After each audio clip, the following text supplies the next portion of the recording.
हमें बहुत सारी गालियां पड़ने वाली है आम आदमी पार्टी की तरफ से। कोई दिक्कत नहीं, पत्रकार है, हमारा काम है सच्चाई सच लोगों तक पहुंचाना है, और जब चैनल का नाम ही सच की रफ्तार है तो लोगों तक तो सच पहुंचाने का तो हमारा धर्म। लेकिन आपकी हर बात हमारे लिए महत्वपूर्ण है। मिला के हो रहा है। अभी जैसे हरियाणा के अंदर इनको एक सीट नहीं मिली, इनकी जमानत जब्त होगी। उससे पहले लोकसभा चुनाव के अंदर 7 सीट में से दिल्ली में इनको एक सीट नहीं मिली थी, ठीक है। तो कहीं ना कहीं ये दिखाता है कि आने वाला टाइम जो है वो आम आदमी पार्टी का पतन का है, अरविंद केजरीवाल का सुपड़ा साफ होने वाला है। और कहीं ना कहीं ये जो इन्होंने भ्रष्टाचार करे हैं, ये सब तमाम जितने भी नेता इनके सब के सब जेल जाएंगे कि अरविंद केजरीवाल साहब चोर हैं। ये उन्हीं की बात है, हम नहीं कह रहे ये बात, क्योंकि हम कहेंगे तो फिर वो बात हो जाएगी कि मैं बोलूंगा तो बोलोगे कि बोलता है। तो मैं तो बोल नहीं रहा ये बात। ये बात तो अरविंद केजरीवाल साहब ने बोली कि अगर मैं चोर नहीं हूं तो मुझे वोट करा लो। तो हरियाणा में तो लोगों ने वोट दिया ही नहीं उसको। लेकिन एक बात अरविंद केजरीवाल साहब की मुझे अच्छी लगी जी, हरियाणा की हार को उन्होंने स्वीकार करा।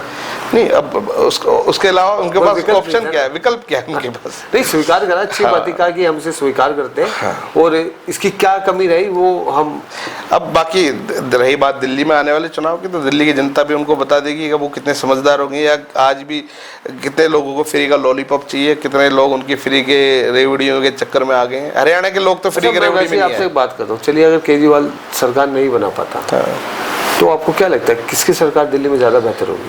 मुझे लगता है कि जो जैसे भारतीय जनता पार्टी जो सेंटर में जो चला रही है, क्योंकि देखो मैं आपको एक निष्पक्ष एक बात बताता हूँ, एक एज ए वोटर, मैं पत्रकारिता के नाते नहीं बात ये बोलता, आप खुद इस बात का जवाब देना। और मैं चाहूँगा कि हमारे देश की जो जनता जो हमें देख रही है वो कमेंट्स करके इस बात का जवाब दे। भारतीय जनता पार्टी के अलावा कांग्रेस, आम आदमी पार्टी, तृणमूल कांग्रेस, या जितनी भी हमारे हिंदुस्तान की पार्टियां हैं, क्या उन सभी पार्टियों के अंदर कोई एक नेता भी ऐसा है जो हमारे देश के अंदर सेंटर की सरकार चला सकता है, जो हमारे देश को विदेशी आक्रमण जैसे चाइना, पाकिस्तान, इनसे बचा सकता है?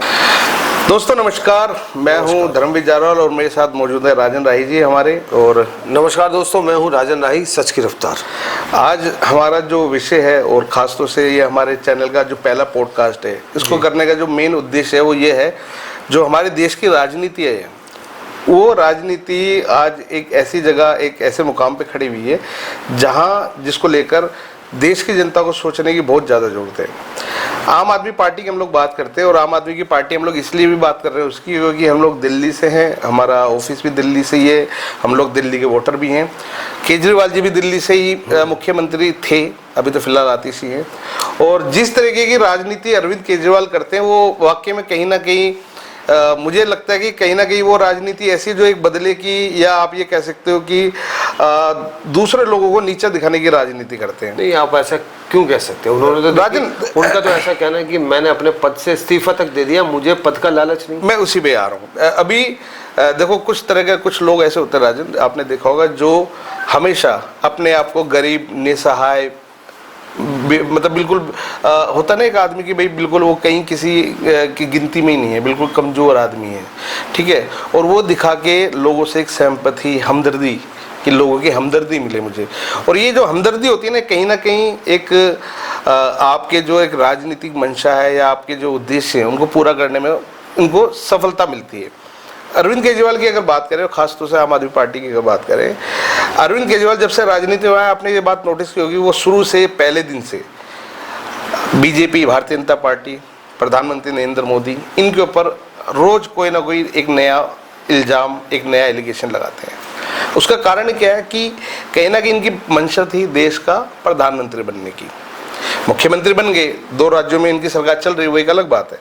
पर राजनीति एक ऐसा प्लेटफॉर्म है या एक ऐसा व्यापार है, मैं तो व्यापार बोलूँगा इसको, जहाँ आने के बाद आदमी सोचता है कि अब मैं एक राज्य में हूँ, अब मैं पूरे देश पे राज क्यों ना करूँ। क्योंकि ये जो राजशाही, एक राजभोग जो लोगों को भोगने की आदत पड़ी जाती है ना, कि आप जब चल रहे हैं तो आपके पीछे 50 लोग चल रहे हैं, 50 गाड़ियों का कॉन्वॉय चल रहा है, तो ये अपने आप में आपको एक राजा महाराजा वाले फील कराते हैं।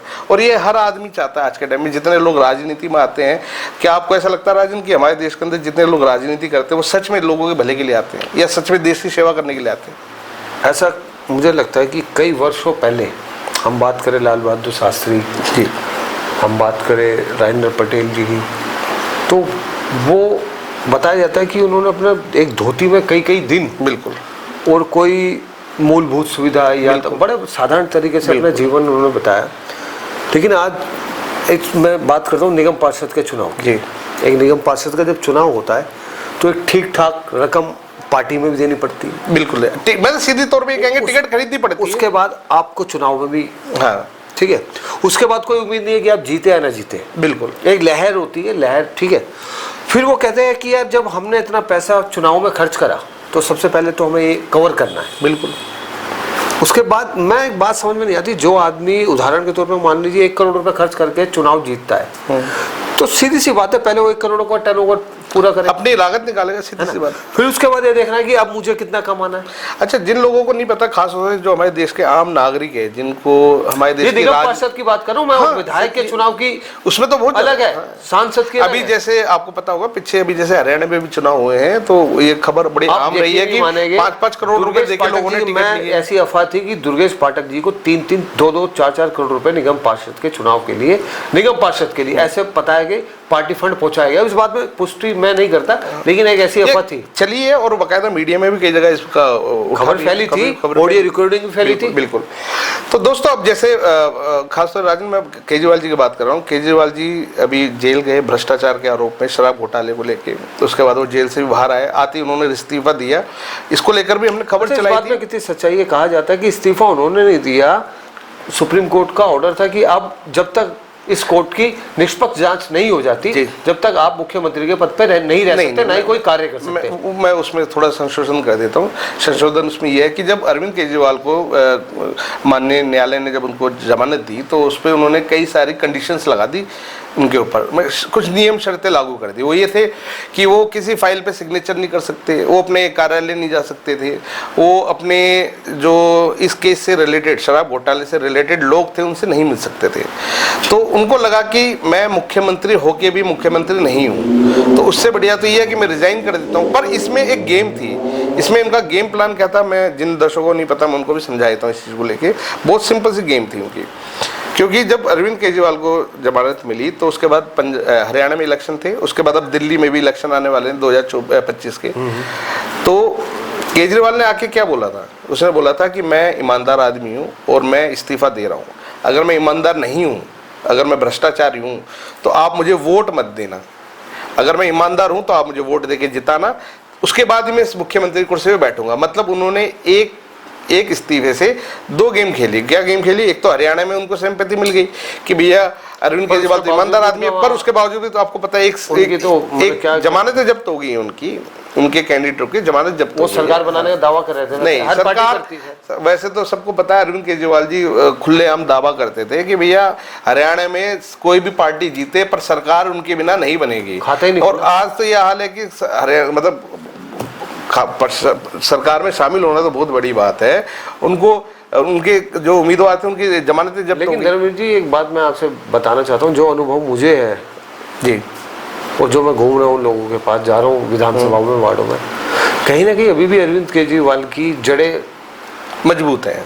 दिल्ली में उसका कारण ये है राजन, मैं आपको बताता हूँ। देखो, दिल्ली में एक बहुत बड़ा, ये बात वो अच्छी भले जानते भी है, हाँ, ये पार्टी भी जानती है कि हम दिल्ली में अपनी जड़ें बड़ी अच्छी तरीके से मौजूद बना के बैठे हैं। इसीलिए कल उन्होंने बाकायदा प्रेस कॉन्फ्रेंस करके बात बोली भी कि आने वाले चुनाव में हम अकेले चुनाव लड़ेंगे, हम किसी के साथ गठबंधन नहीं करेंगे। अच्छा, तो दिल्ली में गठबंधन नहीं करेंगे तो उत्तर प्रदेश में क्यों करा? भाई वो उसका कारण ये है ना, उत्तर प्रदेश बहुत बड़ा है। दूसरी बात ये कि उनका मेन उद्देश्य प्रधानमंत्री मोदी को हराना है, भारतीय जनता पार्टी को हराना है। उनकी देश सेवा करने का कोई लक्ष्य नहीं है। ठीक है, अगर बात देश सेवा की हो रही है तो मैं दिल्ली की बात करता हूँ। दिल्ली में आज केजरीवाल सरकार को करीब 10-11 साल हो गए हैं। आप मुझे बताओ कि दिल्ली के अंदर पोल्यूशन का क्या हाल है? आप तो जमीनी स्तर पर रिपोर्टिंग करते हो, स्तर बड़ा ही है, कम नहीं हुआ है। दूसरी बात यह कि दिल्ली में यमुना, जिसके ऊपर हर साल करोड़ों रुपए खर्च किए जाते हैं, बस वो खर्च किए जाते हैं। वो यमुना आज भी आप और हम जब देखते हैं तो नाला लगती है, यमुना तो लगती नहीं है। दूसरी बात है, आज भी दिल्ली के अंदर कितनी ऐसी कॉलोनी है जिसमें आज भी टैंकरों से पानी जाता है, घर तक नल का नहीं पहुंचा लोगों के। ये कितनी बड़ी शर्म की बात है, खास तौर से हमारे मुख्यमंत्री आतिशी जो है अरविंद केजरीवाल सबके लिए, कि भाई दिल्ली जो देश की राजधानी है, आज भी उनकी कॉलोनी के अंदर टैंकरों से पानी जा रहा है। मैं आपको एक बात और याद दिलाना चाहता हूँ, आपको अच्छी तरीके से याद होगी। केजरीवाल साहब कहते थे कि हमारे पास एमसीडी में सरकार नहीं है। 15 साल से भारतीय जनता पार्टी की सरकार थी जी, तो बड़ी अच्छी बात थी कि जनता ने उनको एमसीडी भी दी। लेकिन मुझे लगता है कि एमसीडी में जब केजरीवाल की सरकार बनी तो तो बहुत बुरा हाल हुआ। हाँ, क्योंकि 10 मिनट की बारिश ने केजरीवाल की पोल खोल के रख दी। हाँ बिल्कुल, आपको पता है हर साल बरसातों में, जब भी दिल्ली में बरसात होती है, क्या होता है, जगह जगह झीलें बनती हैं। अच्छा, उसके बावजूद भी मजे की बात यह है कि उसके बावजूद भी दिल्ली में सरकार बनाने का दावा कर रहे हैं। मैं ये उसका कारण क्या, मैं आपको वो भी समझा देता हूँ, और ये मैं दिल्ली वालों के लिए भी बोलना चाहूँगा। और मैं पहले तो हाथ जोड़ के माफ़ी कि मेरी इस बात को दिल्ली के लोग बुरा ना माने बिल्कुल भी, क्योंकि दिल्ली के अंदर एक बहुत बड़ा तबका है जो कम पढ़ा लिखा है, गरीबी हालात में रह रहा है। जैसे आपको याद होगा, हमने दया बस्ती का एक हमने डॉक्यूमेंट्री भी बनाई थी, उसकी रिपोर्ट भी हमने की थी, कुसुमपुर पहाड़ी की भी हमने बनाई। दिल्ली के अंदर बहुत सारा तबका ऐसा है जो एक गरीबी रेखा के आसपास के लोग हैं। इन लोगों को क्या चाहिए होता है, इनको पानी फ्री मिल जाए, बिजली फ्री मिल जाए, ठीक है, इनको राशन मिल जाए, ये लोग इसमें खुश हैं। अब केजरीवाल साहब जो है, पानी तो खैर आज भी लोगों के पास टैंकरों से पहुंच रहा है, बिजली इन्होंने चलो 200 यूनिट यहाँ फ्री कर रखी है, ठीक है, लोगों को पैसा बच जाता है उसमें काफ़ी हद तक। पर मुझे ये मैं पूछना चाहूँगा कि क्या खाली फ्री का राशन मिल जाए, फ्री की बिजली मिल जाए, फ्री का पानी मिल जाए काफ़ी है? ये तीनों चीजें तो तब काम आती हैं राजन, जब आप जिंदा रहोगे। पॉल्यूशन आपको रोज मार रहा है, रोज लोगों को यहाँ कैंसर हो रहे हैं, यमुना का गंदा पानी हो रहा है। पानी अभी पीछे दिल्ली में जब हरियाणा ने यमुना का पानी रोका था, आपको पता है दिल्ली के अंदर क्या लोग त्राहिमाम हो गए थे, लोग जगह जगह पानी के लिए भटक रहे थे, ठीक है, पानी की समस्या है। दूसरी बात ये, अब ये कहते हैं कई बार हमने स्कूल ठीक कर दिए, स्कूल तो ठीक कर दिए, चलो सही है, पर स्कूल से पढ़ने वाले बच्चों के लिए जो रोजगार है वो कहाँ है? अभी मनीष सिसोदिया जी पद यात्रा कर रहे थे, मैं करोल बाग में ही था, मैं फुटेज भी दिखा सकता हूँ, चला सकता हूँ। उन्होंने अपने भाषण में कहा कि हमने नए स्कूल बनाए, हमने नए अस्पताल बनाए। अब मुझे समझ में नहीं आता, दिल्ली में ही रहता हूँ मैं, शायद कोई पेरिस में तो रहता नहीं, वो नए स्कूल और नए अस्पताल कहाँ बने, मुझे ये दिखा। अच्छा, वो नए स्कूलों का ये आज तक कभी नाम भी तो नहीं बताते इन्होंने, सिर्फ दिल्ली के जितने भी स्कूल हैं, ये ठीक है, हाँ, उनको रेनोवेट कर दिया है, लेकिन रेनोवेट भी ये कहाँ बना वो समझ नहीं। आज तक कोई स्कूल दिल्ली के अंदर नया नहीं बना है, सिर्फ पुराने स्कूलों का रेनोवेट किया गया। रेनोवेट भी क्या, आप ये कह सकते हैं लिपाई पुताई कर दी गई है उनकी, नया तो कोई नहीं बना है। अब दूसरा है स्कूलों की, हॉस्पिटल की बात, ठीक है, हॉस्पिटल के अंदर साफ सफाई व्यवस्था वो हुई है, पहले से बेहतर हुई है, पर उसके अंदर भी धांधलेबाजी ये हो रही है कि वहाँ पे जितने भी लोगों को जो दवाई दी जा रही थी वो नकली थी, अधिकतर हॉस्पिटल में नकली दवाई पाई गई है। आपको एक बात बताऊं, आज आप सरकारी अस्पताल में जाते हैं ना, आज भी वही सिस्टम है, आप गार्ड के पास जाइए, 20 रुपए दीजिए, 50 रुपए दीजिए, आपका फटाफट नंबर भी आ जाए। हाँ, वो भ्रष्टाचार है। अच्छा, दूसरी बात ये, जैसे मैं बात केजरीवाल साहब की हो रही थी भ्रष्टाचार की, जब ये आए थे, ये कहते जी जितनी भी सरकारें हैं, जितनी भी पार्टियां हैं, वो अपनी वेबसाइट पे अपने चंदे का जो इनको डोनेशन मिलती है उसका कच्चा चिट्ठा दे लिखे, और बाकायदा, शायद आपको याद भी होगा, आम आदमी पार्टी अपनी वेबसाइट पे जितने लोग उनको डोनेशन देते थे उसकी लिस्ट जारी करती थी और देती भी थी।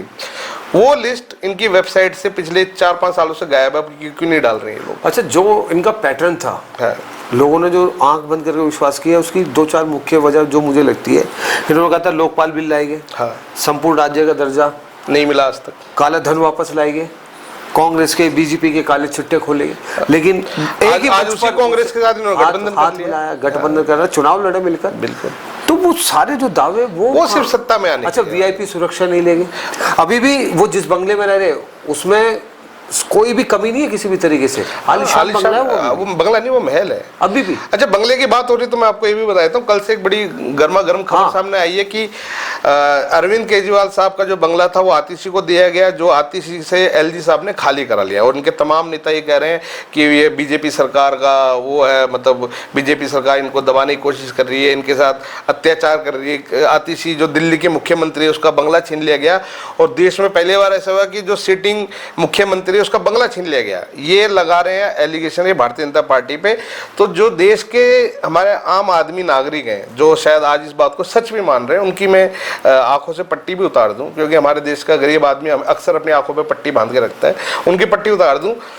दोस्तों, जिनको नहीं पता उनको बताता हूं, एक सिस्टम होता है, एक प्रोसेस होता है। प्रोसेस ये होता है कि जब अरविंद केजरीवाल साहब ने रिजाइन किया तो उनको ये बंगला पीडब्ल्यूडी को हैंड ओवर करना था कि भैया मैंने बंगला खाली कर दिया है। उसके बाद पीडब्ल्यूडी जो नया मुख्यमंत्री आता है, पीडब्ल्यूडी का काम होता है कि वो उस मुख्यमंत्री को किस जगह कौन सा बंगला अलॉट करेगा। ये काम अरविंद केजरीवाल साहब का नहीं है। ये तो मतलब ये हो गया ना कि भैया पापा ने बाइक खरीदी, पापा ने बाइक खरीद के बेटे को दे दी, बेटा अब तू चला ले, तो ऐसा नहीं है ना। ये आपकी घर की बाइक होगी तो आप चला लो। हाँ, एक नियम है, नियम ये है कि भाई पीडब्ल्यूडी बंगला अलॉट करता है कि वो बंगला किसको दिया जाएगा। अब आतिशी जबरदस्ती बिना किसी के परमिशन के, बिना किसी अलॉटमेंट के, बिना किसी इजाजत के अगर जाके जबरदस्ती किसी मुख्यमंत्री आवास में रहेगी तो क्या वो सही है? ये तो संविधान के भी खिलाफ है। बिल्कुल, ये गलत है। और आज ये गलत किसको बोल रहे हैं? ये आज एलजी साहब को गाली दे रहे हैं, आज ये भारतीय जनता पार्टी को गाली दे रहे हैं। आज ही तो कल मिलेगा, लेकिन जो हाँ, कायदे कानून के हिसाब से तो अच्छा, मैं आपसे एक बात पूछना चाहता हूँ राजन, आप काफी टाइम से पत्रकारिता कर रहे हैं, आपको पता होगा, क्या आम आदमी पार्टी आने से पहले कभी दिल्ली वासियों ने या दिल्ली के लोगों ने एलजी का नाम सुना था? नहीं सुना था, नहीं सुना था। लोगों को पता ही नहीं था कि एलजी भी कोई दिल्ली के अंदर होता है जो सब कुछ नियंत्रण करता है। उसका कारण ये दिल्ली पानी भरे दिल्ली में तो एलजी, हाँ, गड्ढे तो एलजी, हाँ, क्राइम हो तो एलजी, बस। आज इन्होंने कुल मिला के ये कर रखा है कि जो जिन चीज़ों में विफल रहे हैं उसका ठीकरा ये एलजी पे और बीजेपी पे डाल देते हैं, अपने ऊपर कुछ नहीं लेना चाहते। मैं आपको तो फिर इस्तीफा दे देना, मैं आपको एक चुनाव नहीं लड़ना चाहिए दिल्ली विधानसभा में। कुछ 5-6 चीज़ें मैं आपको बताता हूँ। जब केजरीवाल साहब दिल्ली में आए थे, उन्होंने बोला था हम लोकपाल बिल लेके आएंगे, भ्रष्टाचार खत्म करेंगे, यमुना की सफाई करेंगे, दिल्ली से पोल्यूशन खत्म करेंगे, दिल्ली में साफ सफाई रखेंगे, दिल्ली के पहाड़ जो कूड़े के पहाड़ है उनको खत्म करेंगे। हाँ, सुरक्षा भी नहीं, अच्छा, वीआईपी सुरक्षा नहीं लेंगे, बंगले नहीं लेंगे, दिल्ली के अंदर जितने भी युवा उनको वाईफाई मिलेगा फ्री। अच्छा, एक बात और बता, आज वो वाईफाई का टावर कहाँ है? मैं तो आज ये सोच रहा हूँ। आप केजरीवाल से सीधे नहीं मिल सकते, नहीं मिल, केजरीवाल साहब से तो छोड़े, मुख्यमंत्री होने के बाद भी आप मिल नहीं सकते, नहीं मिल सकते, नहीं, एक विधायक से भी नहीं मिल पाते, नहीं मिल सकते जल्दी से। अच्छा, ये जो रोज प्रेस कॉन्फ्रेंस भी करते हैं कि रोज टीवी वालों को बुला लेते हैं, तो ये उन्हीं लोगों को बुलाते हैं जो इनसे सवाल नहीं पूछते हैं। हमारे जैसे पत्रकारों को भी नहीं बुलाते। हम खुला चैलेंज करते हैं, हाँ, हमें बुलाए, हमारे सवाल है और हमारे सवालों की जवाब। आपको याद भी होगा इलेक्शन के टाइम में इनके एक वेस्ट दिल्ली से इनके एक उम्मीदवार खड़े हुए थे, मावल मिश्रा जी। हमने उनसे सिर्फ 3 सवाल पूछे थे, जो उसके बाद वो उठ के वहां से चल दिए थे। 3 सवालों को जवाब नहीं दे पाए थे। जो नेता 3 सवाल, पत्रकारों के 3 सवाल सुनने के बाद उठ के भाग जाए, वो क्या देश को चलाएगा और क्या दिल्ली के लोगों को चलाएगा? सर, तो कुल मिला के हो रहा है। अभी जैसे हरियाणा के अंदर इनको 1 सीट नहीं मिली, इनकी जमानत जब्त होगी। उससे पहले लोकसभा चुनाव के अंदर 7 सीट में से दिल्ली में इनको 1 सीट नहीं मिली थी, ठीक है। तो कहीं ना कहीं ये दिखाता है कि आने वाला टाइम जो है वो आम आदमी पार्टी का पतन का है, अरविंद केजरीवाल का सुपड़ा साफ होने वाला है। और ये कहीं ना कहीं ये जो इन्होंने भ्रष्टाचार करे हैं, ये सब तमाम जितने भी नेता इनके, सब के सब जेल जाएंगे। ये क्लियर कट है, इसमें कोई दो राय नहीं है। बस अब ये जो बच रहे हैं वो बच इसलिए हैं जो रोज नई नई प्रेस कॉन्फ्रेंस करके लोगों पे एलिगेशन लगाते हैं। और मैं तो कहता हूँ वो एक पत्रकारिता में बड़ा अच्छा एक शब्द चलता है, आरोप प्रत्यारोप का, कि एक दूसरे पर आरोप लगाते रहो और अपनी राजनीति चलाते रहो। वो काम आज के टाइम में चल रहा है और जो अरविंद केजरीवाल सीख गए करना। लेकिन ये मैं अपने अनुभव से आपको एक बात बता दूं, सरकार दिल्ली में केजरीवाल बना लेगी। ये मैंने इसका भी कारण आपको बताया था। इसका कारण ये हो सकता है कि दिल्ली के अंदर बहुत एक बड़ा तबका गरीब लोगों का है, जिनको लगता है कि यार फ्री का बिजली, फ्री का पानी और फ्री की दवाइयाँ मिल जाए, ये सफिशिएंट है। और वैसे ही बात देखी जाए तो सही भी है।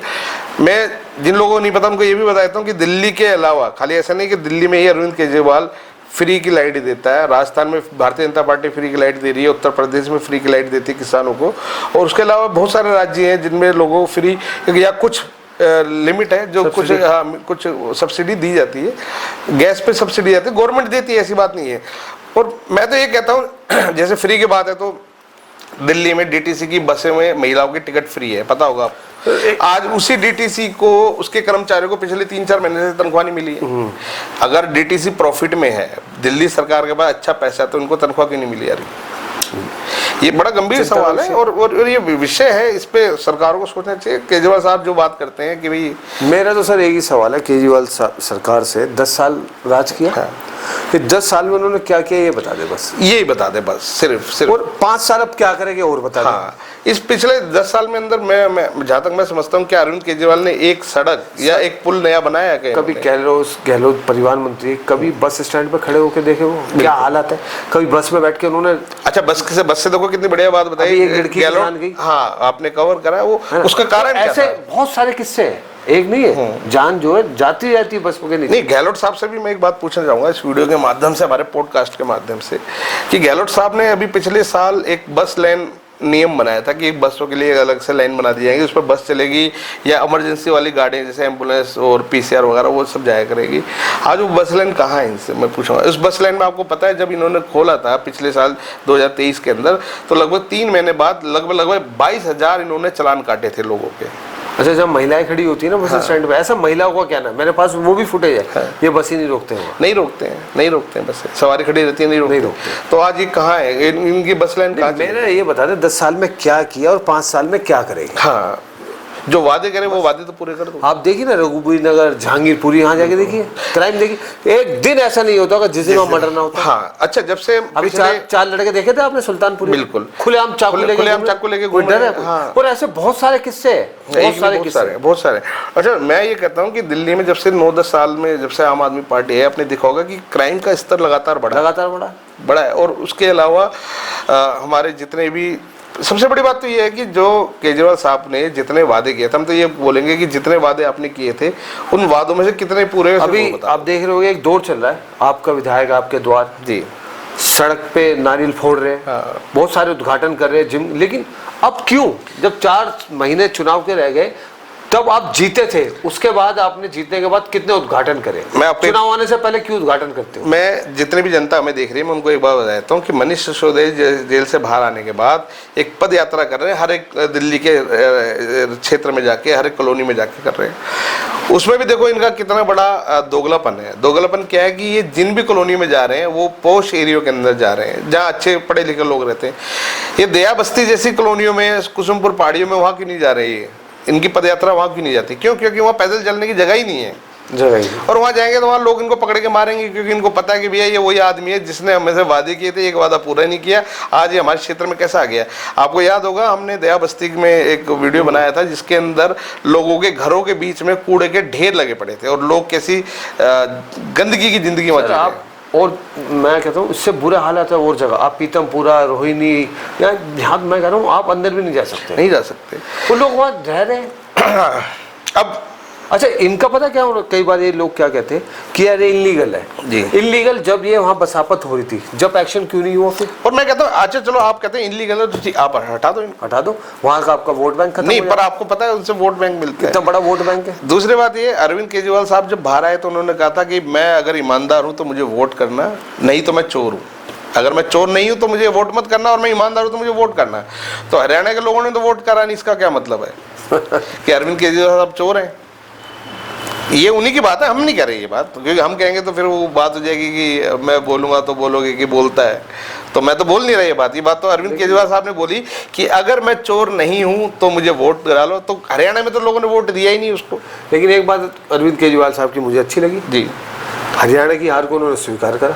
नहीं, अब उसके अलावा उनके पास ऑप्शन क्या है, विकल्प क्या है उनके पास? नहीं, स्वीकार करा, अच्छी बात ही कहा कि हमसे स्वीकार करते हैं। हाँ। और इसकी क्या कमी रही वो हम, अब बाकी रही बात दिल्ली में आने वाले चुनाव की, तो दिल्ली की जनता भी उनको बता देगी कि वो कितने समझदार होंगे, या आज भी कितने लोगों को फ्री का लॉलीपॉप चाहिए, कितने लोग उनकी फ्री के रेवड़ियों के चक्कर में आ गए हैं। हरियाणा के लोग तो फ्री के रेवड़ी में। आपसे बात करता हूँ, चलिए अगर केजरीवाल सरकार नहीं बना पाता तो आपको क्या लगता है किसकी सरकार दिल्ली में ज़्यादा बेहतर होगी? मुझे लगता है कि जो जैसे भारतीय जनता पार्टी जो सेंटर में जो चला रही है, क्योंकि देखो मैं आपको एक निष्पक्ष एक बात बताता हूँ, एक एज ए वोटर, मैं पत्रकारिता के नाते नहीं बात ये बोलता, आप खुद इस बात का जवाब देना, और मैं चाहूँगा कि हमारे देश की जो जनता जो हमें देख रही है वो कमेंट्स करके इस बात का जवाब दे। भारतीय जनता पार्टी के अलावा कांग्रेस, आम आदमी पार्टी, तृणमूल कांग्रेस, या जितनी भी हमारे हिंदुस्तान की पार्टियां हैं, क्या उन सभी पार्टियों के अंदर कोई एक नेता भी ऐसा है जो हमारे देश के अंदर सेंटर की सरकार चला सकता है, जो हमारे देश को विदेशी आक्रमण जैसे चाइना, पाकिस्तान, इनसे बचा सकता है? कोई एक नेता ऐसा है जो हमारे देश की इकोनॉमिक हालात जो है उनको ठीक कर सकता है? लेकिन सर एक बात मैं बीच में आपको, कहीं ना कहीं कांग्रेस का लगता है कि आपको कद बढ़ रहा है। नहीं, हम बात करें जम्मू कश्मीर की, मैं हरियाणा में भी फाइट, मतलब देखा जाए तो नहीं, बिल्कुल तो बड़ा ना, मैं मानता हूँ। देखो राज्य के स्तर पर ठीक है, पर बात जहाँ सेंट्रल गवर्नमेंट को जहाँ पूरा देश चलाना है, क्या कांग्रेस के अंदर एक नेता ऐसा है जो आपको लगता है कि जो वाकई में हमारे देश को चला सकता है? भाई कांग्रेस के लोग तो बहुत सारे बताते हैं, वो बता देंगे, पर क्या मैं ये सवाल मेरे देश की जनता से, क्या जनता जनार्दन सुझाव बॉक्स में, अपने कमेंट बॉक्स में राय रख सकते कि क्या कांग्रेस में, आम आदमी पार्टी में, जितनी भी पार्टी है उनमें अखिलेश यादव की बात कर लेते हैं, समाजवादी, मायावती की बीएसपी, इनकी पार्टी में एक भी नेता ऐसा है जो देश में खड़ा होकर देश का प्रधानमंत्री बन सके या देश को चला सके? मेरा सवाल ये है सिंपल। अगर नहीं है तो फिर बीजेपी क्यों नहीं? बीजेपी के अलावा अगर कोई विकल्प है तो वो क्या है, और नहीं है तो फिर बीजेपी क्यों नहीं? सही बात, मेरा सवाल ये है। दूसरी बात ये कि चुनाव आने वाले हैं दिल्ली के अंदर भी, दिल्ली की जनता किसी को भी वोट करे वो उनका व्यक्तिगत निर्णय है, पर जिसको भी करे ये देख के समझ के सोच के करे कि इसने कितने हमें हमारे जो वादे करे थे वो कितने वादे पूरे हुए, ठीक है, हमारे दिल्ली के लिए क्या हुआ, दिल्ली के लोग पहले से कितने सुखी हुए कितने दुखी हुए, ये मैं दिल्ली वालों पे छोड़ता हूँ। और मैं तो ये चाहूँगा कि भी लोग बताएं, अपने कमेंट्स करें कि उनको किसकी सरकार चाहिए, किसके वो सरकार दिल्ली में चाहते हैं और किसको दिल्ली का मुख्यमंत्री बनाएंगे, ये हम उनके ऊपर छोड़ते हैं। देखिए, हो सकता है फरवरी के आसपास चुनाव हो जाए। जब आप वोट देने जाए, किसी भी पार्टी को वोट दीजिए, वो आपका अधिकार है, लेकिन वोट देने से पहले एक बार विचार जरूर कीजिए। बिल्कुल, वो सबसे जरूरी चीज़ है। जिस प्रत्याशी को आप वोट दे रहे हैं उस प्रत्याशी की छवि के बारे में जानिए, इस पे कितने मुकदमे थे और इससे पहले क्या करता था उस बारे में, और कितना पढ़ा लिखा है, बिल्कुल जरूर जाना एक बार। और उसकी पूरी डिटेल तो आजकल गूगल से मिल जाती है, पूरी डिटेल निकालिए, विचार कीजिए, अपने परिवार के साथ बैठिए, अपने बुजुर्ग के साथ बैठिए, उन सब के साथ विचार करने के बाद मुझे लगता है तब वोट दीजिए। बिल्कुल। तो दोस्तों, ये आज का हमारा ये पॉडकास्ट का पहले एपिसोड था। मुझे लगता है इसे लंबा करेंगे तो फिर लोग बोर हो जाएंगे, तो इसी तरह के राजनीतिक मुद्दों को लेकर हम लोग, मैं और राजन, चर्चा करते रहेंगे, समय समय पे आपके सामने आते रहेंगे। और अगर आप लोगों की भी देश की राजधानी और देश की राजनीति के ऊपर अगर कुछ सोच या कुछ समझते हैं उन चीज़ों को लेकर, तो हमें कमेंट्स करके बताएं। अगला पॉडकास्ट हम किस विषय पे करें वो भी हमें कमेंट्स करके बताएं। आपके सुझाव हमें सबसे ज़्यादा ज़रूरत हमें आपके सुझावों की है, और हम अपने इस चैनल को, अपने इस पॉडकास्ट को और बेहतर कैसे बना सकते हैं वो भी सुझाव करके बताएं। सुझाव की बात करें तो अभी हमें बहुत सारी गाली पड़ने वाली है हमारी पार्टी की तरफ से। कोई दिक्कत नहीं, पत्रकार है, हमारा काम है सच्चाई, सच लोगों तक पहुंचाना है, और जब चैनल का नाम ही सच की रफ्तार है तो लोगों तक तो सच पहुंचाने का तो हमारा धर्म। लेकिन आपकी हर बात हमारे लिए महत्वपूर्ण है। तो दोस्तों, आज के लिए इतना ही काफ़ी। मैं धर्मवीर जालवार, मेरे साथ मेरे सहयोगी राजन राही जी, और मिलते हैं अगले पॉडकास्ट में। नमस्कार। और बताइए सब। बहुत बढ़िया। चलिए।